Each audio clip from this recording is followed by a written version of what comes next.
Hello friends, welcome to our channel. இன்னைக்கு நம்ம சேனல்ல என்ன வீடியோ பார்க்க போறோம்னு பாத்தீங்கன்னா கார்ல கேஸ் இன்வெஸ்ட்மென்ட் பண்ண வண்டி அதாவது Maruti 800 ஓம்னி இந்த மாதிரி வண்டியில உள்ள கேஸ் கிட் வந்து ப்ராப்ளம் ஆயிருக்கும் நிறைய பேருக்கு. அதாவது அடைச்சு ஓடும், பிக்கப் இருக்காது. அந்த மாதிரி கம்ப்ளைன்ட்லாம் பாத்தீங்கன்னா வேப்பரேட்டர்ல கேஸ் அடைப்பு ஏற்படுறதுனால தான் நடக்குது. இந்த வீடியோல பாத்தீங்கன்னா அந்த வேப்பரேட்டர் கிட்ட வந்து எப்படி க்ளீன் பண்றது அப்படினு சொல்லி இந்த வீடியோல நீங்க ஃபுல்லா பாக்கும்போது தெரிஞ்சுக்கலாம். இப்போதான் நம்ம சேனலுக்கு ஃபர்ஸ்ட் டைம் வரீங்கன்னா மறக்காம நம்ம சேனலை சப்ஸ்கிரைப் பண்ணிக்கோங்க. பக்கத்துல உள்ள பெல் ஐகானை கிளிக் பண்ணிக்கோங்க. தொடர்ந்து நம்ம Maruti 800 மெயின்டெனன்ஸ் வீடியோ எல்லாமே நம்ம சேனல்ல தொடர்ந்து அப்லோட் பண்ணிட்டே இருப்போம். இப்போ இந்த வேப்பரேட்டர் கிட் பாத்தீங்கன்னா எங்க இருக்கு அப்படினு சொல்லி பாத்தீங்கன்னா இதான் இந்த வேப்பரேட்டர் கிட். இந்த வேப்பரேட்டர் கிட்ல வந்து ரெண்டு டைப் இருக்கு. இது பாத்தீங்கன்னா ஃபுல்லா எலக்ட்ரானிக் கிட்.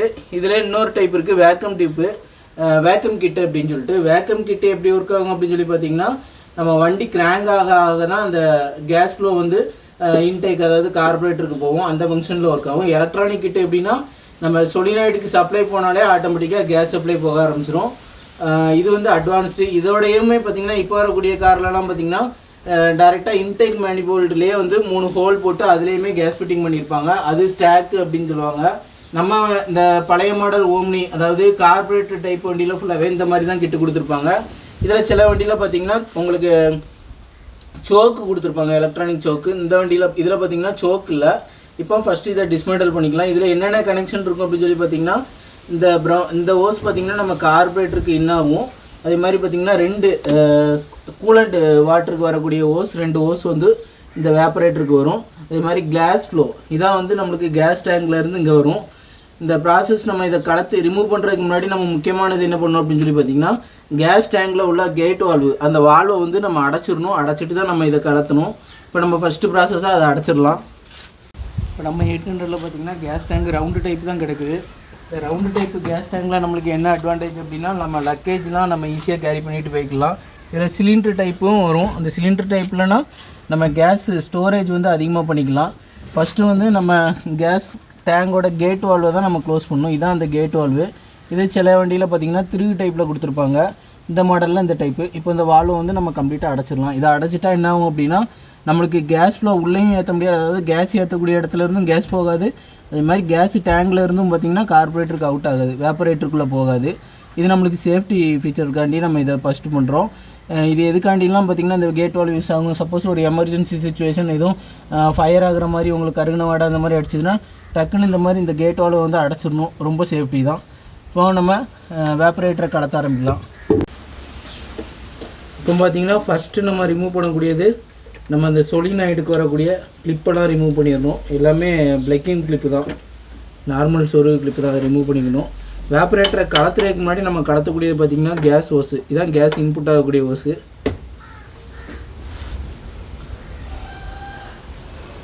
இந்த கேஸ் ஓஸை தான் நம்ம கலத்தி விடணும்.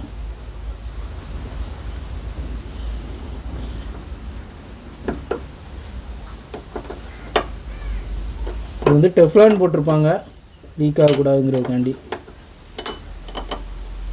லைட்டாக அது உள்ளே இருக்கிற கேஸ் வரும். நம்ம கேட் வால்வு அடைச்சிருக்கிறதுனால பயம் இல்லை. ஆனால் இது எலக்ட்ரானிக் கிட்டு தான். சாவி ஆன் பண்ணால் மட்டும்தான் இந்த சொலினாய்டு வழியாக கேஸ் ஃப்ளோ வரும். இது கேஸ் மேனுவல் ஒயரிங் எப்படி கொடுக்குறது அப்படின்னு சொல்லியும் நம்ம சேனலில் தனியாகவே ஒரு வீடியோ போட்டிருக்கேன். அதை பார்க்கும்போது கேஸ் ஃபிட்டிங் எப்படி பண்ணுறது அப்படின்னு சொல்லிட்டு உங்களுக்கு ஒரு ஐடியா கிடைக்கும். அதே மாதிரி ஏசி மேனுவல் ஒயரிங்கும் எப்படி கொடுக்குறது அப்படின்னு சொல்லியும் ஒரு வீடியோ போட்டிருக்கேன்.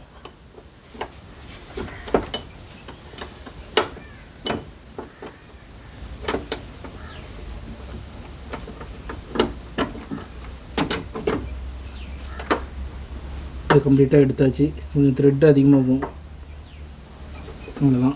இப்போ நெக்ஸ்ட்டு என்ன பண்ணணும் அப்படின்னு சொல்லி பார்த்தீங்கன்னா நம்ம கேஸ் வந்து நம்ம கார்பரேட்டருக்கு போகக்கூடிய ஓஸு, இந்த ஓஸை வந்து கலத்தி விடணும். இந்த ஓஸை ஜஸ்ட் இப்படி திருக்கி விட்டாலே போதும், வந்துடும்.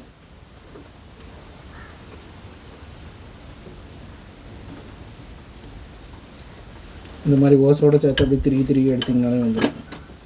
இந்த ஓஸை இப்படி கலத்தி விட்டுக்கணும். நெக்ஸ்ட்டு என்ன பண்ணணும்னு பார்த்தீங்கன்னா நம்ம ஹீட் ஆகும். அதாவது வேப்பரேட்டர் ஹீட் ஆனால் மட்டும்தான் கேஸ் ஃப்ளோ வந்து எந்த வித பிரச்சனையும் இல்லாமல் நம்மளுக்கு ஏர் இன்டேக் அதாவது கார்பரேட்டருக்குள்ளே அனுப்புவோம் ஏர் ஃபில்டர் வழியாக.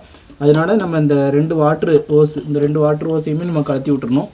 வண்டி நல்லா ஹீட்டில் இருக்கும்போது கலத்தக்கூடாது. வண்டி ஃபுல்லாக கம்ப்ளீட்டாக நல்லா கூலிங் ஆனதுக்கப்புறம் தான் கலத்தி விடணும்.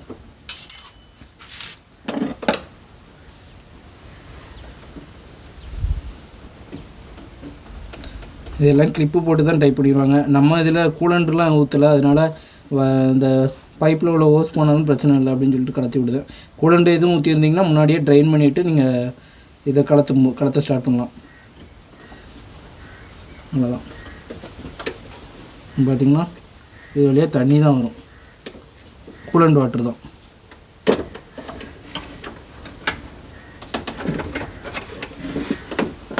ஓகே, நெக்ஸ்ட்டு கீழேயும் அதே மாதிரி ஒரு ஓஸ் போகும், வாட்டர் ஓஸு. அதையும் நம்ம கலத்தி விட்டுருவோம்.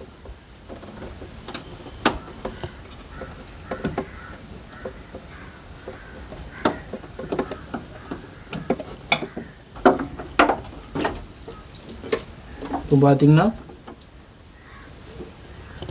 நம்ம இந்த இதில் உள்ள வாட்டர் வெளியே வந்துச்சு. உள்ள வாட்டர் தான் இருக்கும். இப்போ நம்ம கேஸ் கிட்டில் வரக்கூடிய எல்லா கனெக்ஷனுமே நம்ம ரிமூவ் பண்ணியாச்சு. இப்போ பார்த்திங்கன்னா இது மவுண்ட் பண்ணியிருப்பாங்க வண்டி பாடி கூட சேர்த்து. இதில் பார்த்திங்கன்னா மவுண்ட் பண்ணியிருக்க நட்டு பார்த்திங்கன்னா இங்கே கொடுத்துருக்காங்க டயருக்கு பேக் சைடு. இதில் பார்த்திங்கன்னா சைடு சஸ்பென்ஷன் பக்கத்தில் போட்டிருக்காங்க நட்டு. ஒவ்வொரு வண்டியில் ஒவ்வொரு மாதிரி போட்டிருப்பாங்க. அந்த பாடியில் தான் கனெக்ட் பண்ணியிருப்பாங்க. அதை லூஸ் பண்ணிவிட்டால் கிட்ட தனியாக எடுத்துடலாம்.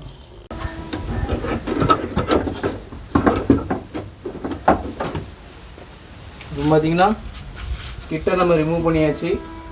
இதில் நம்ம அந்த ஐடியல் அட்ஜஸ்ட்மெண்ட் எதையுமே நம்ம பண்ணக்கூடாது. இது அப்படி நீங்கள் எதுவும் பண்ணுற மாதிரி இருந்துச்சுன்னா உங்களுக்கு பழைய பொசிஷன் எதுவும் மறந்து போயிடக்கூடாது அப்படின்னு தோணுச்சுன்னா ஒரு ஜாபீஸ் எடுத்து இதில் கோடு போட்டுக்கோங்க இந்த 2 இடத்துலையும். சப்போஸ் நீங்கள் எதுவும் மாற்றினீங்கனாலும் அந்த கோடு போட்ட தடத்தை வச்சு திருப்பி பழைய மாதிரியே நம்ம ஃபிட் பண்ணிக்கலாம். அவ்வளோதான். இப்போ நம்ம இதில் வர எல்என்கே வச்சு நம்ம லூஸ் பண்ணி இதை டயப்ராமை க்ளீன் பண்ண போகிறோம். இது மேக்ஸிமம் பார்த்திங்கன்னா நம்ம அந்த வீட்டு சிலிண்டர் அதிகமாக ஏற்றினா தான் இந்த கிட்டு கம்ப்ளைண்ட் வரும். பல்கில் அடைச்சிங்கன்னா அவ்வளோ சீக்கிரத்தில் வராது. அப்படியுமே நான் தனியாக ஒரு வீடியோ போட்டிருப்பேன்.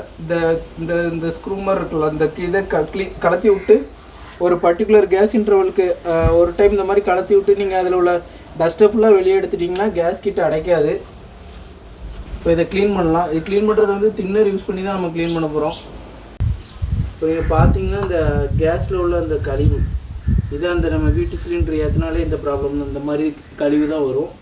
இந்த கழிவு இப்போ இதில் வைக்கப்பவே இந்த லெவலுக்கு வந்துட்டு இந்த கழிவு தான் வண்டியை நம்ம ரன்னிங்கில் இந்த புதன்னு சொல்லுவோம், அடைக்க வைக்கும், பிக்கப் இருக்காது. அதுக்கெல்லாம் காரணமே இந்த இதுதான். பல்க் சிலிண்டர் அடிக்கும்போது இந்த மாதிரி ஃபார்மேஷன் வராது.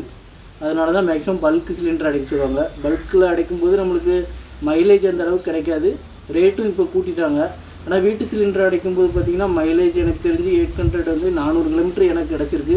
அடைக்கக்கூடாது தான், ஆனால் நான் அடைச்சி ஓட்ட போய் மைலேஜ் செக் பண்ணது 400 கிலோமீட்டருக்கு மேலே கிடைக்கி.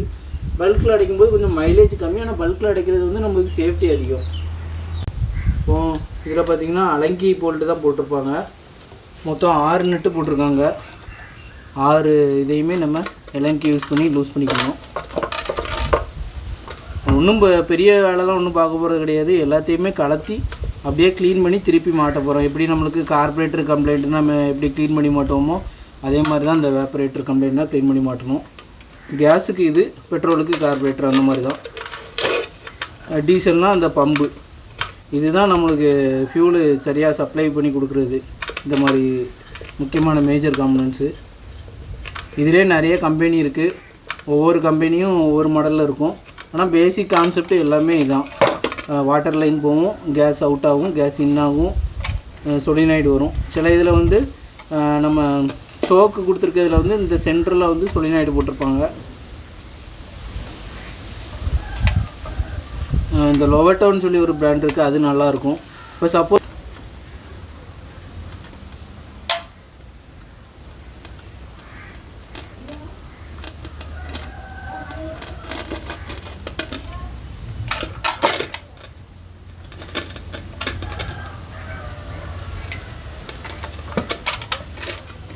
நம்ம சேனலில் வீடியோ பார்த்துட்டு இருக்கவங்க மறக்காமல் நம்ம சேனலையும் ஒரு சப்ஸ்கிரைப் பண்ணி விட்டுக்கோங்க. இப்போ நெக்ஸ்ட்டு மாருதி 800ஓட கார்பரேட்டர் எப்படி க்ளீன் பண்ணுறது அப்படின்னு சொல்லி நம்ம சேனலில் வீடியோ அப்லோட் பண்ண போகிறேன். நிறைய பேர் பார்த்திங்கன்னா இந்த மாருதி 800 இந்த பழைய மாடல் காருக்கு ஃபுல்லாகவே ஒர்க் ஷாப்லேயே பார்க்க வண்டியை எடுக்க மாட்டாங்க. அப்படிங்கும்போது நம்மளே லைட்டாக மேனுவலாக சின்ன சின்ன வேலை தெரிஞ்சுக்கிட்டோன்னா ஈஸியாக நம்ம வண்டியோட வேலையை நம்மளே பார்த்துக்கலாம்.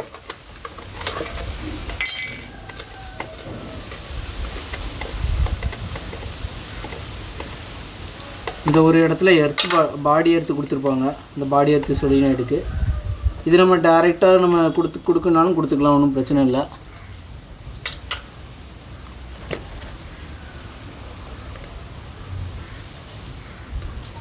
இப்போ மேலே உள்ள டாப்பை கலத்தியாச்சு.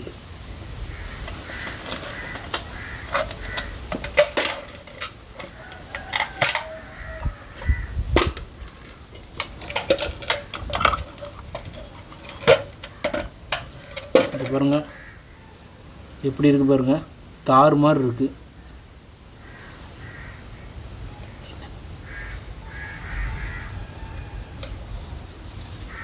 பார்த்திங்கன்னா இது இந்த வேப்பரேட்டரில் உள்ள இதான் தார், நம்ம வீட்டு சிலிண்டர் யூஸ் பண்ணுறதுனால உள்ள இந்த தார் படிஞ்சிருக்கிறது தான் இதுக்கு காரணம், இந்த கேஸ் அடுப்புக்கு. நம்ம இது எல்லாமே க்ளீன் பண்ணிட்டோன்னா நம்ம மார்னிங் ஸ்டார்டிங் கம்ப்ளைண்ட் இருக்காது, டைரெக்டாகவே கேஸில் ஸ்டார்ட் பண்ணாலும் ஸ்டார்ட் ஆகும். இந்த மாதிரி கம்ப்ளைண்ட்லாம் இருந்துச்சுனாலும் ரெக்டிஃபை ஆயிரும். இது ஃபங்க்ஷன் எப்படி ஒர்க் ஆகும் அப்படின்னு சொல்லி பார்த்திங்கன்னா, இது வந்து இந்த மாதிரி ஆக்ஷன் ஆகும். அதே மாதிரி இது நம்ம இது இப்படி அடிக்கிறதுனால இதுக்குள்ளே வந்து ஒரு வேக்கம் ஜென்ரேட் ஆகி கேஸ் வந்து கார்பரேட்டருக்கு நம்ம ரேஸ் பண்ணுறதுக்கு ஏற்ற மாதிரி போகுது. அதுக்கு தான் அதோட ஃபங்க்ஷனை பண்ணுறதுக்கு தான் அந்த வாட்டர் சப்ளை.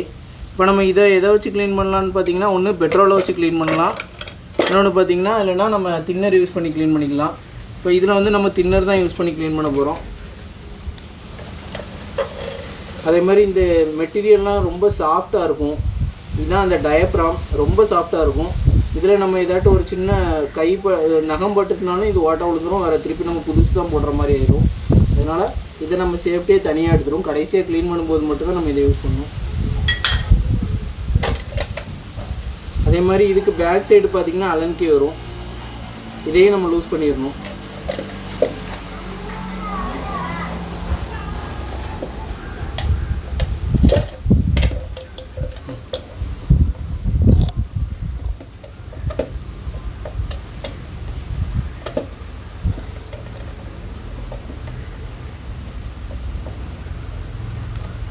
எப்படி கலத்துறமோ அதே மாதிரி திருப்பி ரீஃபிட்டிங் பண்ண வேண்டியது, அவ்வளோதான்.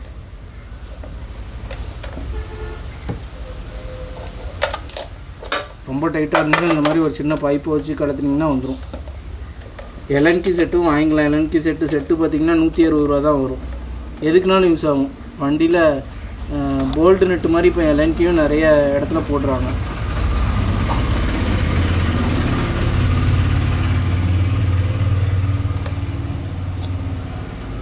இதெல்லாம் ஒரு ஸ்பெஷல் டு பர்பஸ் தான். மேக்ஸிமம் வேறு யாரும் கலத்தக்கூடாது அப்படிங்கிறதுக்காண்டி தான் எல்என்கி போடுறாங்க. ஏன்னா மேக்ஸிமம் எல்என்கிலாம் மெக்கானிக் மட்டும் தான் வச்சுருப்பாங்க, தெரிஞ்சவங்க மட்டும் தான் இதை யூஸ் பண்ணிக்கணும் அப்படிங்கிறதுக்காண்டி தான் இந்த எல்என்கி போடுறது.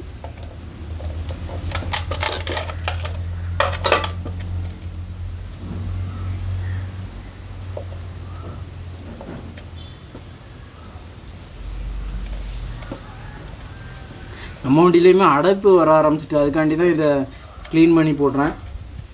ஃபஸ்ட்டு நல்லா ஓடிட்டு இருந்துச்சு. நான் இதுவரை கேஸு கிட்ட வந்து நான் க்ளீன் பண்ணதில்லை என் வண்டியில். கேஸ் ஃபிட்டிங் பண்ணி கிட்டத்தட்ட ஒரு 2.5 வருஷம் ஆகுது. இப்போ தான் ஃபஸ்ட் டைம் நான் க்ளீன் பண்ணுறேன். எப்படி பார்த்தாலும் நான் மாதத்துக்கு ஒரு சிலிண்டர் அடைச்சிருவேன், 2 சிலிண்டர்கிட்ட அடைப்பேன்.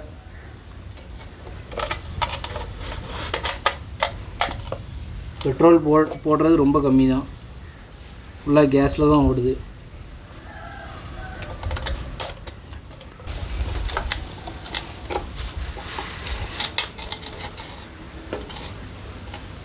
இது உள்ளே வந்து ஸ்ப்ரிங்கு கொடுத்துருப்பாங்க, அதனால தான் அதுக்கு நம்ம கலத்த அப்படியே ஏறி வந்துகிட்டே இருக்கும். பேக் சைடு, ஃப்ரண்ட் சைடு வந்து டயப்ராம் மட்டும்தான் இருக்கும்.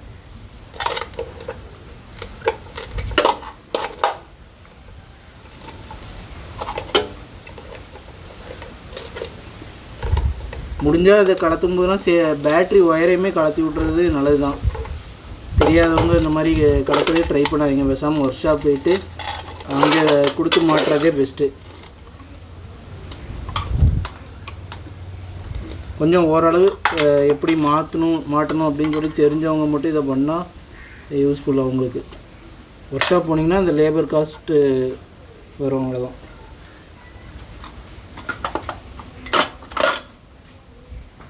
ஒரு ஸ்ப்ரிங்கு டென்ஷனில் தான் இந்த டயப்ராம் நிற்கும். ஃப்ரண்ட்டில் எப்படி டயப்ராம் இருந்துச்சோ அதே மாதிரி பேக் சைட்லேயும் ஒரு டயப்ராம் கொடுத்துருக்காங்க. இதை பாருங்கள், உள்ள தார் மாதிரி எப்படி இருக்குன்னு பாருங்கள்.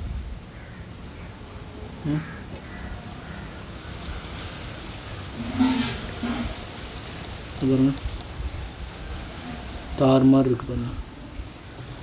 இது கீழே ஊற்றுறோம் பாருங்கள், சொட்டு சொட்டாக இப்படி வெடியுது, தேன் மாதிரி வெடியுது. இப்போ ஒன்றும் பண்ண போகிறதில்ல, எல்லாத்தையுமே அப்படியே க்ளீன் பண்ணிவிட்டு அப்படியே ரீஃபிட்டிங் பண்ண வேண்டியதான், அவ்வளோதான்.